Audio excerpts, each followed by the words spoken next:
ఆ రోజు నేను చాలా స్పష్టంగా చెప్పానండి. ఇది శంకుస్థాపన చేసినప్పుడు జగన్మోహన్ రెడ్డి శంకుస్థాపన చేసినప్పుడు అబ్బా ప్రజలందరూ చాలా సంతోషంగా ఉంటారు, ఇక్కడ ఇల్లులు కట్టుకుంటా అన్నారు. నేను ఆ రోజు మరుసటి రోజు ప్రెస్ మీట్ పెట్టి చెప్పాను మీ ద్వారా. ప్రజలకు ఎవరికి సంతోషం లేదు. దీనివల్ల ఇక్కడ ఉన్నటువంటి ఎమ్మెల్యే మీ దూరంపాటు చంద్రశేఖర్ రెడ్డి సంతోషపడతాడు. సంపాదించుకోవడానికే ఈ ప్రదేశాన్ని సెలెక్ట్ చేశాడు.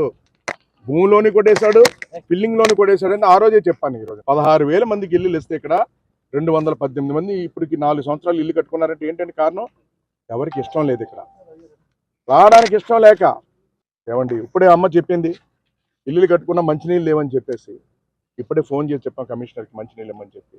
కరెంట్ సరిగ్గా లేదు, సదుపాయాలు లేవు, ఏమీ లేవు.